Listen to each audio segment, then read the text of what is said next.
किस तरह कम्युनिकेशन कैसे करनी है, बात किस तरह करनी है, चीज़ों को अपने टाइटल को प्रेजेंट किस तरह करना है, जो भी आपकी प्रोडक्ट्स होती हैं। 6 मंथ जब कंप्लीट हुए तो स्कॉटलैंड से एक जॉब ऑफर आई जो मुझे किसी ने रिकमेंड की, अलीम रहमान का नाम है, हमारे क्लासमेट ही हैं। उन्होंने मुझे कहा कि इधर जॉब आई है, अप्लाई करो। तो आपको पता है फार्मास्यूटिकल कंपनी में सबसे ज़्यादा फार्मासिस्ट की जॉब्स आती हैं, उन्हीं का स्कोप होता है। बायोटेक्नोलॉजी की पाकिस्तान में इसका कोई कंपनी नहीं है। तो मैंने वहाँ पे अप्लाई किया, मेरे साथ 9 लड़के और भी आए थे। तो मेरा ऑलरेडी मेरी जॉब भी थी और मेडिसिन के हवाले से थोड़ा सा वो एक्सपीरियंस भी था, नॉलेज भी था, कॉन्फिडेंस भी था। मैंने वहाँ पे जो है इंटरव्यू दिया, 8 लड़कों को उन्होंने घर भेज दिया, मुझे कहते हैं आप वेट करें यहाँ पे। अब मुझे नहीं पता कि उन्होंने ऐसी क्या चीज़ मेरी उन्होंने अच्छी लगी इंटरव्यू की बेस पे। तो बस इंटरव्यू दिया, उन्होंने कहा कि आप सिलेक्ट हैं, आप आ जाएँ। फार्मास्यूटिकल कंपनी में बिल्कुल मैंने जीरो से स्टार्ट किया रेगुलेटरी अफेयर डिपार्टमेंट में। उन्होंने मुझे मतलब जितने भी डिपार्टमेंट्स होते हैं, प्रोडक्शन डिपार्टमेंट है, क्वालिटी कंट्रोल डिपार्टमेंट है, क्वालिटी एश्योरेंस डिपार्टमेंट है, उसमें मुझे 1 मंथ उन्होंने मुझे रोटेशन पे रखा ताकि सारी चीज़ें नो हाउ हो जाए, क्योंकि फार्मासिस्ट जो होता है वो बेसिकली ये सारी चीज़ें पढ़ के आती हैं। तो हमारी फील्ड है बायोटेक्नोलॉजी का, तो वो एक्सपोजर हुआ मुझे वहाँ पे। तो फिर टाइम के साथ साथ जो है ना चीज़ें मैंने देखी कि यहाँ पे कौन सी चीज़ मुझे सीखनी चाहिए। तो क्वेश्चन यहाँ पे बताने का ये था कि फील्ड मेरी है बायोटेक्नोलॉजी और मैं जॉब कर रहा हूँ फार्मास्यूटिकल में। अब मुझे वहाँ पे थोड़ा सा गिल्टी फील हो रहा था क्योंकि 4-5 बंदे फार्मासिस्ट लड़के बैठे हुए बात कर रहे हैं ड्रग्स के बारे में, इंटरेक्शन के बारे में। तो मुझे थोड़ा सा लगा कि यार ये मतलब मैं गलत जगह पे आ गया। लेकिन मैंने किया क्या, मैंने स्टडी नॉलेज अपना गेन करना ना शुरू कर दिया। अल्लाह का शुक्र है, इतना नॉलेज गेन किया कि पूरे ग्रुप बैठे होते थे तो सजेशन होती थी, ओपिनियन मेरा एक्सेप्ट किया जाता था। काफ़ी कंट्रीब्यूशन मेरी वहाँ पर रही बेसिक नॉलेज गेन करने की वजह से।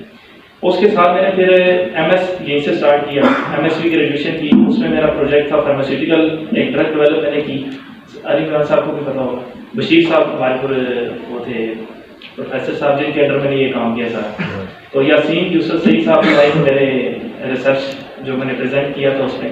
तो उसके बाद उन्होंने मुझे PhD के लिए ऑफर की थी कि आप स्टार्ट कर लें। लेकिन चूंकि मुझे वहाँ पे 4 से 5 साल हो गए थे स्कॉटलैंड में, काम मेरा इतना अच्छा था कि कुछ चीज़ें मैं ऐसे भी आपको बता रहा हूँ कि आप डीमोटिवेट ना हो।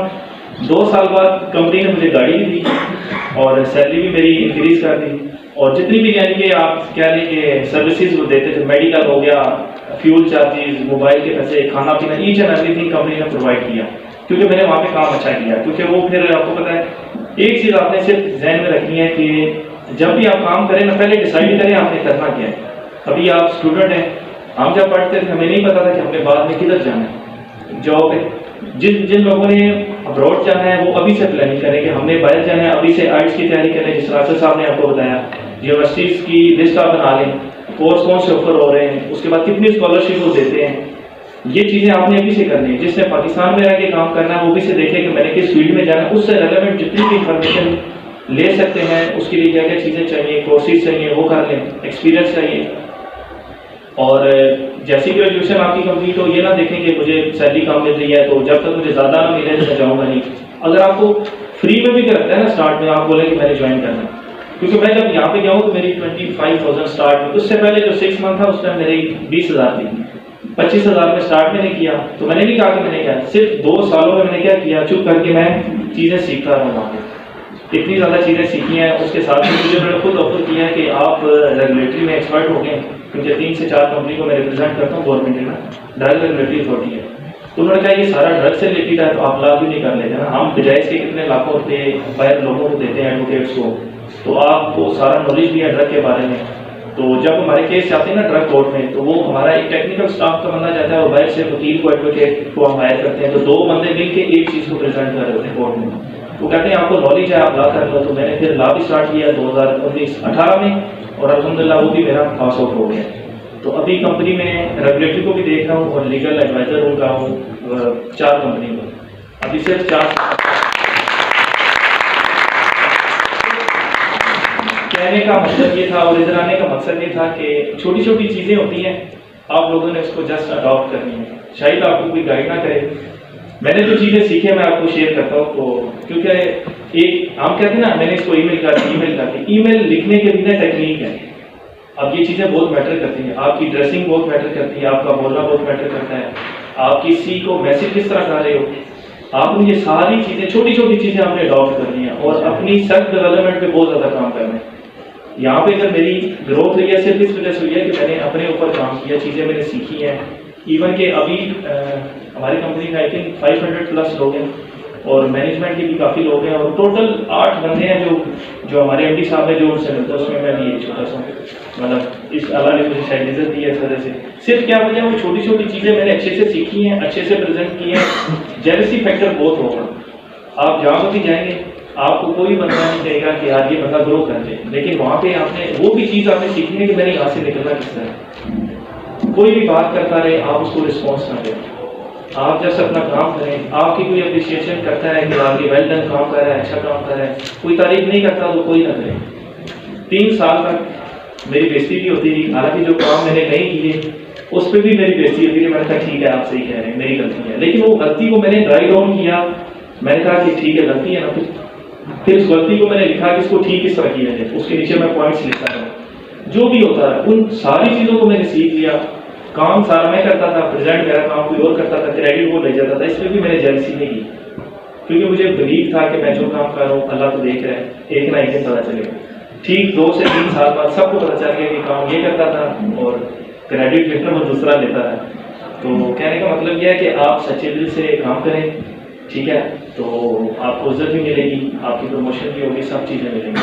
और दूसरा ये कि जब आप ग्रेजुएशन में होते हैं तो आपके जहन में एक चीज़ होती है कि हमारी जॉब सिर्फ एक लैब में आप जा सकते हैं, माइक्रो पिपेट हमारे हाथ में होगी या माइक्रो बायोलॉजी लैब में जा सकते हैं, ऐसा है कि नहीं? Yes, sir. आपके जहन में प्लान क्या है? Yes, sir. इसके बाद हम कहाँ जा सकते हैं?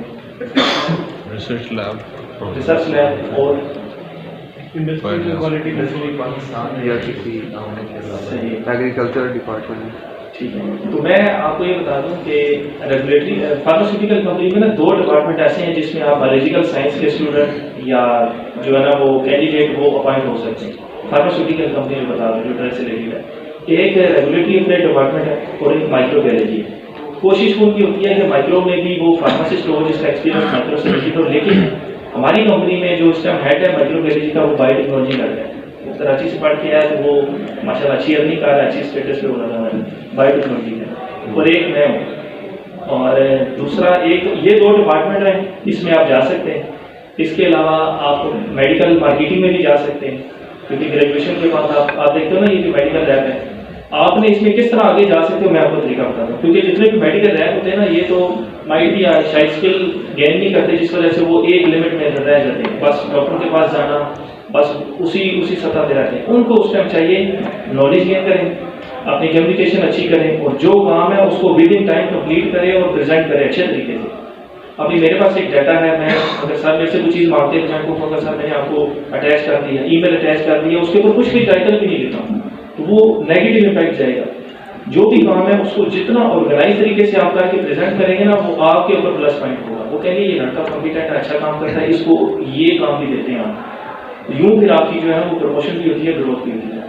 अब जहन में रख लें कि एक मेडिकल लैब की फील्ड में जा सकते हैं और उधर जाने के बाद आपने रिसर्च आर्टिकल ज़्यादा पढ़ने, ये जो प्रोडक्ट मैनेजर होते हैं इनकी सैलरी बहुत ज़्यादा होती है, गाड़ियाँ सब कुछ मिलता है। इन्होंने क्या करना होता है, डॉक्टर को प्रोफेसर को जाके रिसर्च बेस्ड डाटा जो ड्रग आपके रिसर्च पेपर पब्लिश होते हैं, वैसे भी आप रिसर्च फील्ड के स्टूडेंट हैं तो आपको तो आसानी होगी, रिसर्च पेपर से उस ड्रग के बारे में पढ़ें और प्रोफेसर को जाके प्रेजेंटेशन आपने देंगे।